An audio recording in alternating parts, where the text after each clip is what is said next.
உங்களை பார்ப்பதில் மிகவும் சந்தோஷமா இருக்கிறது. முக்கியமா பாஸ்டர் அவர்களுக்கும் பாஸ்டர் அம்மா அவர்களுக்கும் என்னுடைய நன்றி, என்னுடைய வாழ்த்துதலை நான் தெரிவித்துக் கொள்கிறேன். சபையார் உங்களுக்கும் என்னுடைய வாழ்த்துக்களை நான் தெரிவித்துக் கொள்கிறேன். முதல் முறையாக இந்த சபைக்கு நான் வந்தது 2023ஆம் ஆண்டு.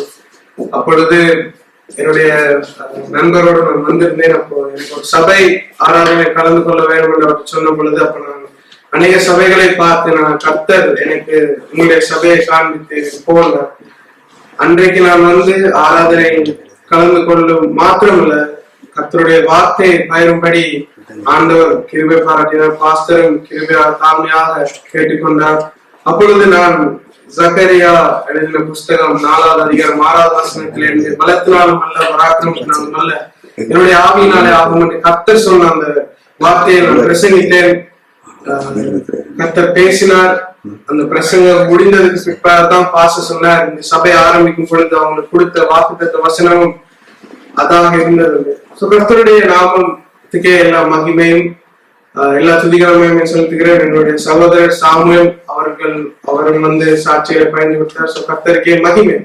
இந்த மாலை வேளையில உங்களுடைய வேதங்களை நாங்கள் ஏசாயாவின் புஸ்தகம் 60வது அதிகாரத்துக்கு நேராக திருப்பிக் கொள்வோம். ஏசாயா 60வது அதிகாரம் வசனம் 19, 20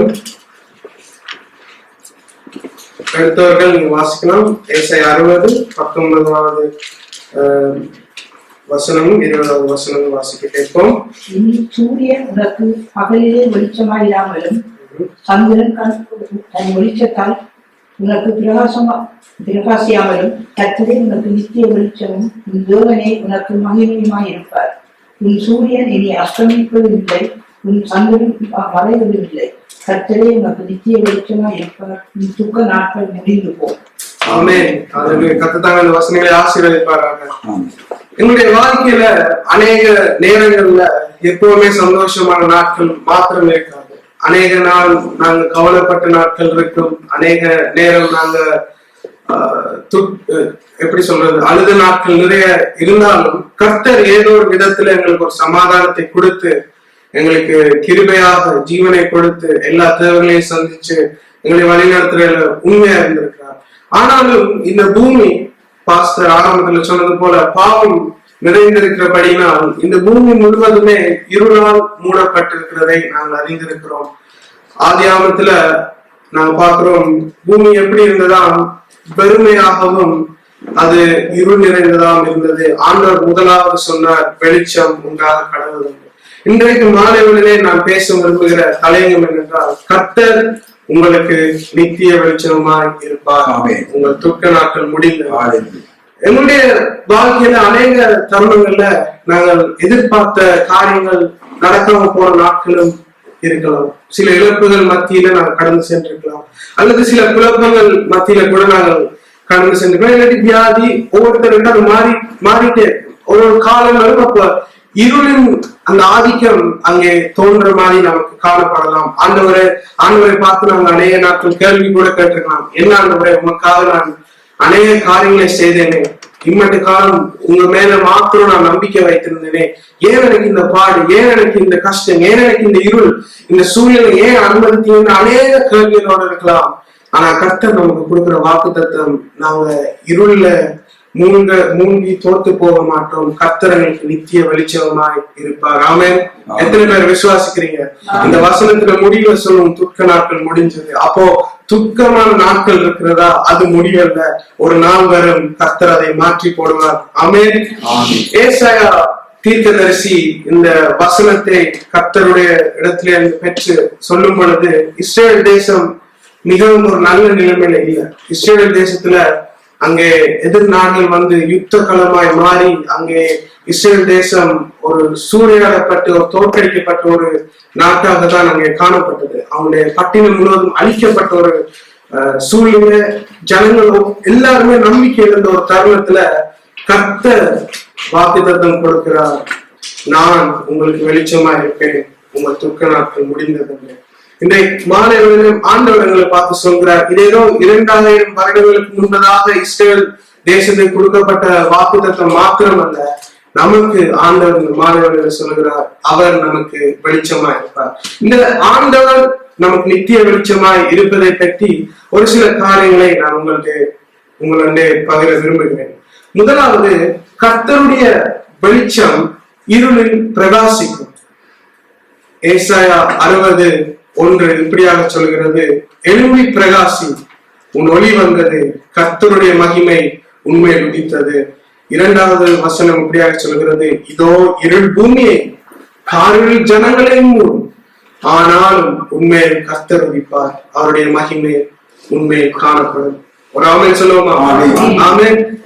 உலகத்திலே இப்போ நாங்க செய்திகளை பார்த்தா யுத்தத்தின் செய்தி, இந்த நாட்டுக்கு விரோதமாய் வேற ஒரு நாடு எழும்பு, இல்லாட்டி அநேக நாடுகள் சேர்ந்து இன்னொரு நாடுக்கு எதிராக எழும்புகிற நாட்கள் இது. ஏன்னா நாங்க கடைசி காலத்துல வாழ்ந்துட்டு இருக்கோம், ஆண்டவருடைய 2வது வருகையும் சமீபமா இருக்கிற அந்த நாட்கள்ல. அப்ப இருள் இன்னும் அதிகமாக இந்த பூமியை மூடிக்கொள்கிற ஒரு நாட்கள் நாங்கள் எழுந்து கொண்டிருக்கிறோம்.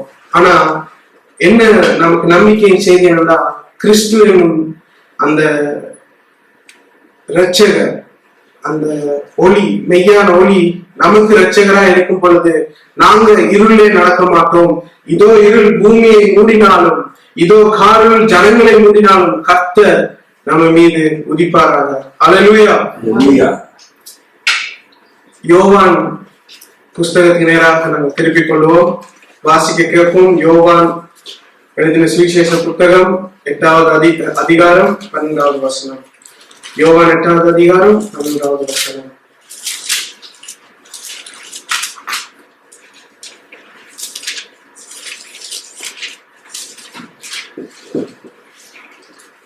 மறுபடியும் இயேசு ஜனங்களை நோக்கி, நான் உலகத்திற்கு வெளிச்சமாய் இருக்கிறேன்.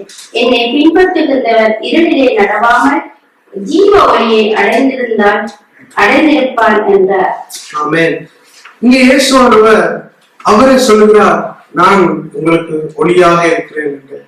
அவரை பின்பற்றுகிற நாமரும் இருளில் நடவாமல் ஜீவ ஒளியை அடைந்தவர்களாய் காணப்படுகிறோம். அப்ப என்ன நமக்கு இது காண்பிக்குதுண்டா, ஆம், இந்த உலகத்தில் இருளான பாதைகள் இருக்கிறது, இருள் நிறைந்த சூழ்நிலைகள் வரும்.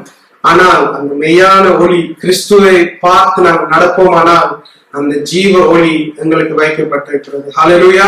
சங்கீதக்காரன் தாவீது 23வது சங்கீதம் நமக்கு எல்லாருக்கும் தெரிஞ்ச ஒரு சங்கீதம். 4வது வசனத்துல சங்கீதக்காரன் தாவீது இப்படியாக சொல்கிறார், நான் மரண இருளின் பள்ளத்தாக்கில் நடந்தாலும் பொல்லாப்புக்கு பயப்படேன், தேவரீ நீர் என்னோடு கூட இருக்கிறேன், உமது கோலும் உமது தடியும் என்னை தேற்றும். தாவீதும் எங்கள மாதிரி ஒரு மனுஷன் தான். அவனும் அநேக பாடுகளுக்கு கூடாக, அநேக வேதனை கூடாக சென்ற ஒரு மனுஷன் தான். அவருடைய ஜீவனை காத்து கொள்ளும்படி அவர் அநேக நாட்கள் குகையின் நடுவிலே தப்பிய ஒரு நாட்களும் இருக்கு. ஆனா அதே சமயத்துல அவர் ஆரம்ப காலத்துல நாம பார்க்கிறோம், அவர் ஆடு மேய்த்தவராக இருக்கிறார். அப்போ ஆடு மேய்க்கும் பொழுது அநேக நேரம் இந்த பள்ளத்தாக்கின் வழியாக போக வேண்டிய சூழ்நிலைகள் அங்கே இஸ்ரவேலில் மேய்ப்பவர்களுக்கு ஏற்படலாம். அப்போ அந்த பள்ளத்தாக்கின் அனுபவத்துல கடந்து செல்லும் பொழுது பள்ளத்தாக்கானது இருள் நிறைஞ்ச ஒரு இடமாக காணப்படும். இங்க நாங்க பாக்குறோம், நான் இருக்கிற UK தேசத்துக்கும் ஜெர்மனி தேசத்துக்கும் மிகப்பெரிய வித்தியாசம் என்னன்னா, உங்களோட ஹைவே அந்த ஆட்டோபான்ல நான் கார் ஓடும் பொழுது, இரவு நேரத்துல நான் கார் ஓடும் பொழுது பார்த்த ஒரு விஷயம், இங்க அநேகமா லைட்டோ வெளிச்சமோ இல்லாது, இரவு நேரத்துல தேவைப்படாது. ஆனா அங்கே அப்படி இல்லை, அங்கே லைட்ஸ் போட்டிருப்பாங்க, அப்ப கார் ஓடும் தெரியும். ஆனா இங்க இரவு நடத்துறோம். அப்போ இந்த காலகட்டத்துல இத்தனை ஆண்டுகளுக்கு பிறகு நாமளே அநேக வாகனத்தை ஓட்டும் பொழுது நாங்க பார்த்திருப்போம், அநேக இடத்துல இருள் சூழ்ந்திருக்கும் பொழுது எவ்வளவு கஷ்டமா இருக்கும். எங்களுக்கு அந்த கார் லைட் காட்டி கார் போறது நமக்கு தெரியாது. அதே மாதிரி இங்கே தாவீது சொல்லுகிறார், அவர் மரண இருளின் பள்ளத்தாக்கில் நடந்தாலும் அவர் பொல்லாப்புக்கு பயப்படுறார். ஏண்டா தாவீதுக்கு தெரிஞ்ச ஒரு விஷயம், அவருடைய பிரதான மேய்ப்பன் இயேசு அவரோடு கூட இருந்து அவருக்கு போக வேண்டிய வழியை காண்பிக்கிறார். ஆமென். அதே ஆண்டவர் தான் இன்றைக்கு மாலை வேளையில நமக்கு சொல்கிறார், மகனே மகளே தேவ பிள்ளையே, நீ உன்னுடைய வாழ்க்கையில வருகிற இருளான தருணங்கள், கவலையான கஷ்டங்களின் மத்தியிலே நீ தளர்ந்து போகாதே, சோர்ந்து போகாதே. நான் உனக்கு பிரதான மேய்ப்பனாக இருந்து நான் நீ போக வேண்டிய வழியை உனக்கு காண்பிப்பேன். ஹல்லேலூயா. அடுத்ததாக ஆண்டவருடைய ஒளி, அந்த நித்திய வெளிச்சம் எப்படி இருக்குன்னா, அவருடைய வெளிச்சம் நமக்கு ஒரு நம்பிக்கையை தரும். அநேக தருணங்கள் நாங்கள் ஆண்டவரை பார்த்து கேள்வி கேட்டுக்கலாம், ஆண்டவரே ஏன் வாழ்க்கையில மட்டும் இப்படியான ஒரு பாதையை நீங்க அனுமதிச்சீங்க? போன வருஷம் என்னுடைய தகப்பனார் கர்த்தருக்குள் நித்திரையாடுந்த பொழுது எனக்கும் சில கேள்விகள், ஆண்டவரே நானும் என்னுடைய தம்பியும் இன்னும் சின்ன வயதா தான் இருக்கிறோம். இப்போதான் நாங்க ஏதோ ஓரளவுக்கு எங்களுடைய யூத் அந்த காலகட்டம் முடிஞ்சு இப்ப நாங்க இன்னும் திருமணம் ஆகல, எங்களுக்கு வயதும் குறைவு. அப்போ ஏன் ஆண்டவரே இப்படி அனுமதிக்கிறீங்கன்னா அநேக கேள்விகள் எனக்கு. ஆனா அது ஒவ்வொன்றுக்கும் கர்த்தர் எனக்கு அதுக்கு பிறகு வெளிப்பட்டார்.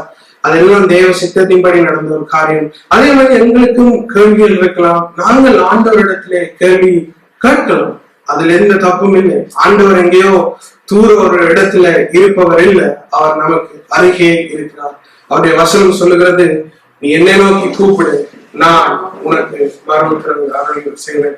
அப்போ ஆண்டவர் எப்பவுமே நாங்க தூர வச்சு பார்க்க வேண்டாம். ஆண்டவர் பக்கத்துல இருக்கிறார், என்னோடு கூட அவர் சேர்ந்து நடக்கிறார். அப்படித்தான் தாவீதுடைய வாழ்க்கையிலே கர்த்தர் என்னோடு கூட இருக்கிறார், அவர் என் மேய்ப்பராய் என்னை வழிநடத்துவார் என்ற ஒரு அனுபவத்தை பெற்ற ஜனமாய் நாங்கள் இருக்க கர்த்தர் கிருபை பாராட்டும்படியாக ஜெபிக்கிறோம். ஒரு சிறிய ஒரு கதையை நான் உங்களுக்கு சொல்லுகிறேன். எத்தனை பேர் கலங்கர விளக்கம் பார்த்திருக்கீங்க? லைட் ஹவுஸ் சொல்லுவாங்க, கலங்கர விளக்கம் பார்த்திருக்கீங்களா? சில சகோதரர்கள் தலையாட்டுறீங்க. கலங்கர விளக்கம் பார்த்திருக்கீங்க, அம்மாமார்கள் பார்த்திருப்பீங்களா கலங்கர விளக்கம்? அப்போ அது எங்க இருக்குன்னா, சரியா அந்த கரை ஓரத்திலே ஒரு கலங்கர விளக்கம் இருக்கும். அதன் வேலை என்னென்றால், அது ஒரே ஒரு வேலை தான், அந்த வெளிச்சத்தை அப்படியே சுத்தி சுத்தி அங்கே ஒளியை வீசுகிறது தான் அவருடைய வேலை. அப்போ ஒரு கதை ஒன்று, தூரத்துல ஒரு கப்பல் வந்துட்டு இருக்கிறது. ஆனா அந்த கப்பல் வருகிற சூழ்நிலை மிகவும் கொடூரமான ஒரு சூழ்நிலை. காற்று பலமாய் அடிக்கிறது, அங்கே அலைகள் மோதுகிறது, இருள் நிறைஞ்சது, மழை பெய்கிறது. அப்போ அந்த கப்பல் ஓட்டுவதற்கு மிகவும் கடினமா இருக்கிறது. ஏன்னா எந்த பக்கம் போகணும், என்ன பக்கம் போகணும் என்று அவருக்கு கண்டுபிடிக்க முடியவில்லை. ஏன்னா சுத்திலும் இருளாக இருக்குது. அப்ப தூரத்துல இந்த கலங்கர விளக்கு மட்டும் அந்த ஒளிய வீசிட்டே இருக்குது. அப்ப இவர் இந்த படகு ஓட்டினர் உடனே பாக்குறார், அந்த வெளிச்சம் இருக்குது, அப்ப அங்க போனா கரை இருக்கும் என்று அந்த கரையை நோக்கி அந்த படகை அவர் கொண்டு செல்கிறார். அப்போ புயலும் அடிச்சிட்டு இருக்கிறது, காற்றும் அடிச்சிட்டு இருக்கிறது. ஆனா அந்த வெளிச்சத்தை நோக்கி அவர் அங்கே பிரயாணம் செய்த பொழுது அவர் கரையை அடைந்தார். இப்போ இப்படி யோசிச்சு பாருங்களேன், அந்த கலங்கர விளக்கம் தான் இயேசு, அந்த கடல் தான் நாங்க இப்ப வாழ்ந்துட்டு இருக்கிற இந்த பூமி, அந்த படகு வேற யாரும் இல்லை, நீங்களும் நாங்களும் தான். எங்களுடைய வாழ்க்கையிலும் அநேக போராட்டங்கள், அநேக புயல்கள், அநேக கஷ்டமான சூழ்நிலைகள் வரும் பொழுது நாங்க ஒருவேளை யோசிச்சிருக்கலாம், சீஷர்களை போல, ஆண்டவரே நாங்க மூழ்க போறோம், இல்லாட்டி நாங்க மடிந்திருக்க போறோம். ஆனா ஆண்டவர் அந்த இடத்துல பாருங்க, ஆண்டவர் சொல்கிறார், நீ என்னண்டே வா, என்னுடைய வெளிச்சம் உனக்கு நித்திய வெளிச்சமாய் பிரகாசித்துக் கொண்டிருக்கும். பிரியமானவர்களே, அநேக நேரம் ஆண்டவர் நம்முடைய வாழ்க்கையில் இருக்கிற புயல்களை அகற்றி விட மாட்டார். மாறாக அப்படி கலங்கர விளக்கத்தை போல் ஆண்டவர் தன்னிடத்தில் வரும்படி உங்களுக்கு வெளிச்சத்தை வீசுகிறவராக இருக்கிறார்.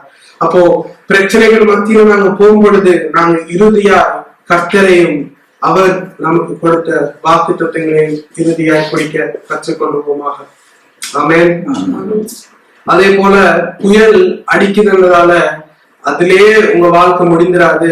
ஒரு நாள் அந்த புயலை ஓய செய்கிற கர்த்தர், நாங்கள் ஆராதிக்கிற கர்த்தர், உங்க வாழ்க்கையில இருக்கிற பிரச்சனைகளையும் அவர் ஓய பண்ண உண்மையுள்ளவராக இருக்கிறார். வேதத்திலே நாங்கள் அநேக விசுவாச தகப்பன்மார் நமக்கு முன்னோடியா இருந்தவங்களுடைய கதையை பார்க்கிறோம். அவர்களும் இருளான ஒரு சூழ்நிலைகளை கடந்து போய் தருணங்களை நாங்கள் வேதம் நமக்கு சொல்லுகிறது. முதலாவதாக யோசேப்புடைய வாழ்க்கையை எடுத்து பார்த்தோம் என்றால், கர்த்தர் யோசேப்புக்கு வாக்குத்தத்தம் கொடுத்ததுக்கு பிறகு அவனுடைய வாழ்க்கையில நடந்த காரியங்கள் இனிதான காரியங்கள் அல்ல. கர்த்தர் அவனை உயர்ந்த ஸ்தலத்திலே வைத்தேன், அவனுக்கு சொப்பனம் மூலமாக கர்த்தர் வெளிப்படுத்தினார் என்னென்ன காரியங்கள் செய்வார்கள். ஆனா அதுக்கு பிறகுதான் நம்ம வேதத்துல பார்க்கிறோம், அவனுடைய சொந்த சகோதரர்களே அவனுக்கு விரோதமா எழும்பி அவனை வேற தேசத்துக்கு விட்டு அடிமையாக விற்கப்பட்ட தருணம். அப்ப ஆண்டவர் வாக்குத்தத்தம் முதலே கொடுத்துட்டார். ஆனா அதுக்கு பிறகு நடந்த காரியங்கள் ஒன்றும் எதிர்மாறான காரியங்களா இருந்தது. ஒருவேளை இந்த மாலை வேளையில யோசேப்பு போல நீங்க இருந்து கொண்டிருக்கலாம். ஆண்டவர் ஒரு வாக்குத்தத்தத்தை கொடுத்துட்டார், ஆண்டவர் இதை சொல்லிட்டார், இதை நிறைவேற்றி முடிப்பார் ஒரு நம்பிக்கையோட இருந்திருப்பீங்க. ஆனா உங்களுடைய சூழ்நிலைகள் நீங்கள் எதிர்பார்த்ததுக்கு விரோதமாய் இருந்து காணப்பட்டு இருக்கிற ஒரு தருணமா இருக்கலாம். ஆனா நம்பிக்கை இருந்து போகாதீங்க. ஏன்னா யோசேப்பு குழியிலே தள்ளப்பட்ட பொழுதும் ஆண்டவர் தேவனாய் இருந்தார். யோசேப்பு அங்கே ஒரு அடிமையாக விற்கப்பட்ட பொழுதும் ஆண்டவர் அவனோடு கூட இருந்தார். அதே யோசேப்பு அங்கே உயர்த்தும் பொழுதும் அங்கே ஆண்டவர் தேவனாய் இருந்து அவருடைய தலையை நிமிர செய்தார். அதே தேவனைத்தான் இன்றைக்கு நாங்களும் நீங்களும் இந்த மாலை வேளையில் ஆராதிக்கிறோம். நிச்சயமாக கர்த்தர் உங்கள் தலைகளையும் உயர பண்ணுவாராக. சங்கீதம் 3 இப்படியா சொல்லுகிறது, கர்த்தர் எங்களுடைய தலைகளை உயர்த்துகிறவராய் இருக்கிறார். இந்த தேசத்திலே கர்த்தர் உங்களுடைய தலைகளை உயர்த்துவாராக. ஆமென். தேவனுடைய பிள்ளைகள், ஒரு நாளும் நீங்க சோர்ந்து போக கூடாது. நீங்க ஒரு நாளும் ஆண்டவரே ஏன் எனக்கு இப்படி நடக்குது, இந்த பாதையில நான் ஏன் போறீங்கன்னு நீங்க ஒரு நாளும் சோர்ந்து தவிர்த்து போக கூடாது. அந்த இடத்துல உங்களுடைய விசுவாசத்தை வர்த்திக்க பண்ண வேண்டும். உங்களுடைய விசுவாசத்தை நீங்க இன்னும் பெரிதாக்கணும். இன்னும் ஆண்டவர்கள் இன்னும் நீங்க பக்தி வைராக்கியமா இல்ல, எனக்கு சொன்னதை செய்யும் அளவும் என்னை அவர் கைவிடாமல் என்னை அந்த வாக்குத்தத்தம் பண்ணி அந்த தேசத்துக்கு கொண்டு போவார் என்ற நம்பிக்கை உடையவர்களாய் நீங்கள் இருக்கணும். இரண்டாவதாக பாருங்க, தானியேலுடைய வாழ்க்கை. தானியேல் பாபிலோன் தேசத்தில் இருக்கும் பொழுது தானியேல் தீர்மானம் எடுத்தார், நான் எக்காரணத்தை கொண்டும் ராஜா உபசரிக்கும் உணவையோ அல்லது அவர் பிடிக்கும் அந்த காரியங்களை நான் பங்கெடுக்காத படிக்கு நான் தேவனுக்கென்று பிரித்தெடுக்கப்பட்ட ஒரு சந்ததியாக இருப்பேன் என்று தானியேல் ஒரு தீர்மானத்தை எடுத்தார். முக்கியமாக நான் வேறொரு தேவனுக்கு வணங்க மாட்டேன், என் கர்த்தரை மாத்திரம் தான் நான் வணங்குவேன் என்ற ஒரு தீர்மானம் எடுத்த பொழுது நமக்கு எல்லாருக்கும் தெரியும், தானியேல் எங்க தூக்கி போட்டார்கள்? சிங்கக்கவியில தூக்கி போட்டாங்க.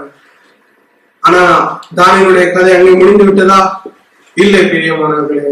ஏன்னா கர்த்தர் அவருக்கு வெளிச்சமா இருந்தார். சிங்கக்கவி பாருங்க, அங்கே ஒரு இருள் சூழ்ந்த ஒரு தருணம். அந்த குகையின் நடுவிலே கர்த்தருடைய தூதன் அங்கே இருந்தார் என்று வேதம் சொல்லுகிறது. எந்த ராஜாவுடைய கண்களுக்கு முன்பதாக அவனை கொலை செய்யலாம் என்று முயற்சி செய்தார்களோ அவருடைய கண்களுக்கு முன்பதாக கர்த்தர் எந்த ஒரு சேதம் அணுகாதபடி அவனை மீட்டுக் கொண்டார்.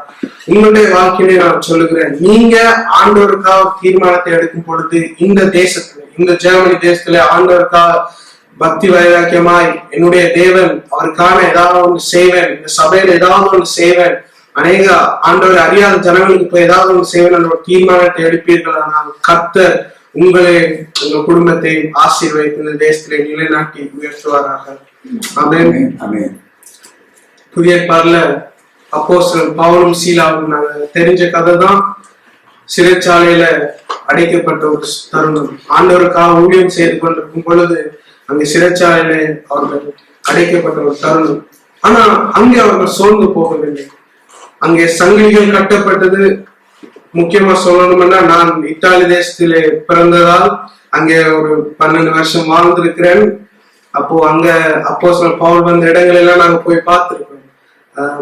பாஸ்டருக்கு தெரியும், அநேக இடங்கள் இத்தாலியிலே நீங்களும் வாசிச்சிருப்பீங்க. பவுல் வந்து அங்க ஊழியம் செய்த இடங்கள் அப்ப எல்லாம் போகும் பொழுது அங்கே சில சிறைச்சாலைகள் நாங்க போய் பார்த்திருக்கிறோம். அது எப்படி இருக்கும் என்றால், மிகவும் ஒரு ஆழமான ஒரு அடியிலே தோண்டப்பட்ட ஒரு குகை மாய்தான் இருக்கும். அங்கே வெளிச்சம் இருக்காது, அங்கே வெறும் இருள் மாத்திரம்தான் இருக்கும். இருளான ஒரு சூழ்நிலை அப்போஸ்தலர் பவுலும் கடந்து வருகிறார். இவ்வளோ 13 புஸ்தகங்களை தேவனுக்காய் எழுதின ஒரு சுவிசேஷகன், ஒரு அப்போஸ்தலன் அங்கே சிறைச்சாலையில அடைக்கப்பட்டிருந்த பொழுது அங்கே அவன் சோர்ந்து போகவில்லை, அவர் தேவனை துதித்துக் கொண்டிருந்தார். ஹல்லேலூயா.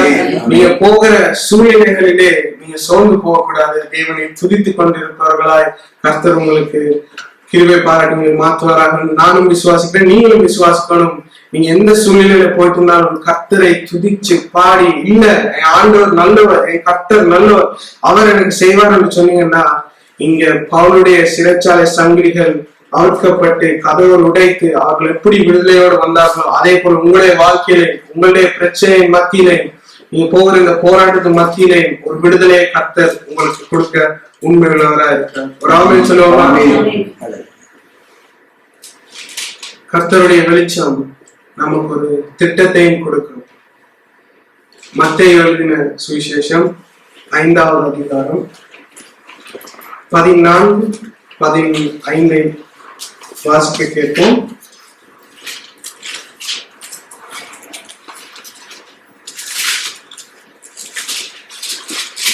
மத்தேயு சுவிசேஷம் 5வது அதிகாரம் 14, 15.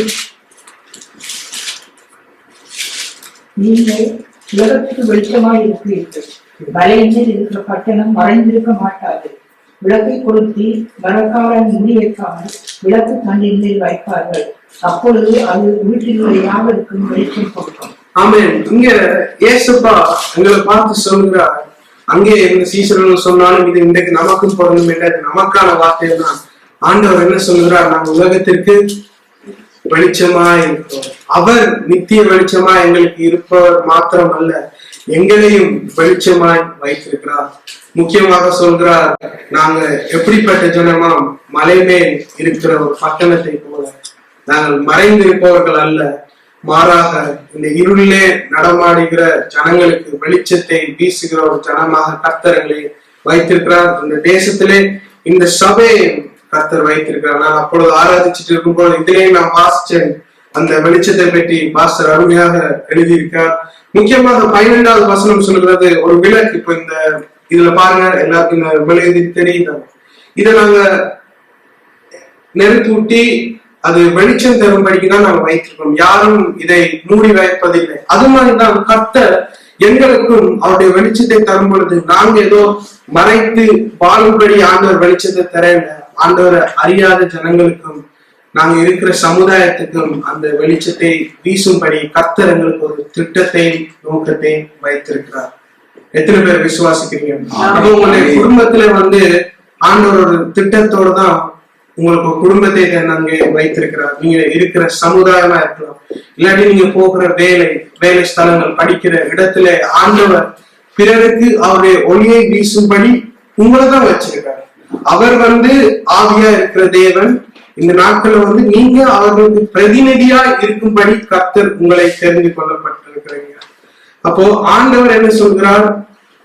நாம் மாத்திரம் உனக்கு வெளிச்சமா இருப்பது அல்ல மகனே, மகனே, மாறாக நீயும் என்னுடைய வெளிச்சத்தை பிறருக்கு பிரகாசிக்கும்படி நான் உன்னை அழைத்திருக்கிறேன். கடைசியாக ஒரு நாள் கர்த்தருடைய இந்த நித்திய வெளிச்சம் இந்த பூமியில் இருக்கிற மொத்த இருளையும் அகற்றிவிடும். வெளிப்படுத்தின சுவிசேஷம் 21வது அதிகாரத்துக்கு நேராக நாம் திருப்பிக் கொள்வோம்.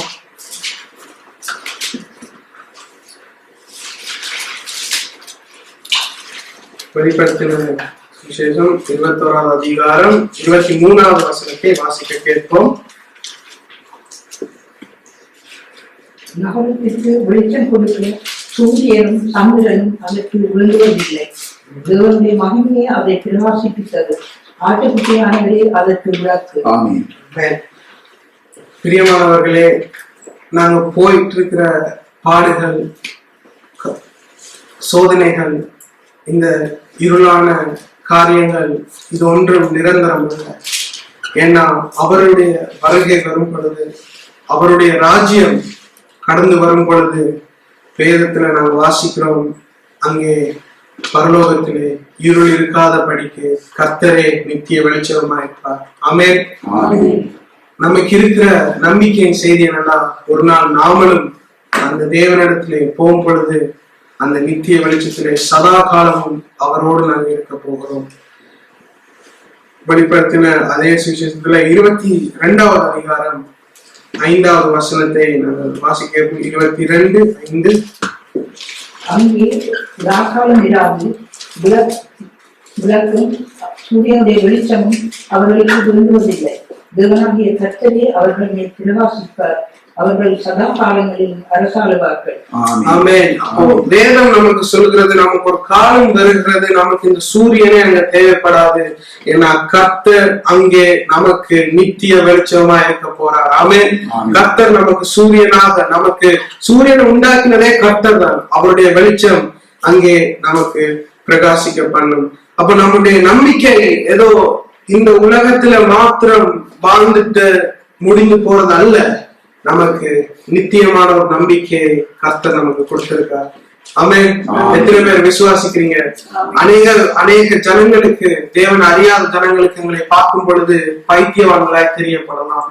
அநேக உலகத்தின் பார்வையில நாங்க ஒருவேளை அநேக சொத்துக்கள் வைத்திருக்கிறவனுக்கு தான் அநேக மரியாதை கொடுப்பாங்க. இல்லாட்டி ஆண்டவருக்கு பின்பதாக போற ஜனங்களை பார்த்தா, என்ன நீ ஆண்டவருக்கு பின்பதாக போறீங்க, உங்களுடைய நேரத்தை வீணடிக்கிறீங்க, நீங்க உங்களுடைய காலங்களை நீங்க வேலை செய்து காசு வைக்கலாமே, எதுக்கு ஞாயிற்றுக்கிழமை நீங்க சபைக்கு போறீங்க, ஞாயிற்றுக்கிழமை நீங்க வீட்டுல இருந்து குடும்பத்தோட நீங்க நேரம் செலவிடலாமே, அப்படி அநேக காரியங்களை இந்த உலகம் நம்மளை பார்த்து சொல்லலாம். ஆனா அவர்களுக்கு தெரியாது, நமக்கு நித்திய காலமாய் ஒரு சந்தோஷமான ஒரு நாட்களை கர்த்தர் எங்களுக்கு வைத்திருக்காரு. அது நாங்க மாத்திரம் அதை ருசி பார்த்து, நாங்க மாத்திரம் அதை நாங்க மாத்திரம் அதை நோக்கி போகாத படிக்கு நம்மளோட சேர்ந்து இந்த அழிந்து போற ஆத்துமாக்களே, நம்மளோட சேர்ந்து கர்த்தரை அறியாத ஜனங்களை கொண்டு போகும்படிதான் ஆண்டவர் நாம் விரும்புகிறார். அதனாலதான் கர்த்தர் சொன்னார், நான் உனக்கு நித்திய வெளிச்சமாய் இருப்பது மாத்திரமல்ல, நீயும் அந்த வெளிச்சத்தை பிறருக்கு பிரகாசிக்க பண்ணு. இந்த மாதிரி வேலையில ஒருவேளை ஒரு சோர்ந்து போன ஒரு தருணத்துல நீங்க வந்திருந்தீங்கன்னா, உங்களுக்கு நான் மறுபடியும் கர்த்தருடைய ஊழியக்காரனா சொல்லுகிற வார்த்தை என்னன்னா, கர்த்தர் உங்களுக்கு நித்திய வெளிச்சமா இருக்கிறார். அவர் உங்களுக்கு பலன் தருவார். கர்த்தர் உங்களை நினைவு கூர்ந்திருக்கார். கர்த்தர் உங்களை நிச்சயமாக ஆசீர்வதிப்பார். கர்த்தர் உங்களை வழி நடத்துவார். அவருடைய சமூகம், அவருடைய பிரசனம் உங்களுக்கு முன்பதாகவும் பின்பதாகவும் உங்களை காத்து வழிநடத்த உண்மையுள்ளதா இருக்கிறது.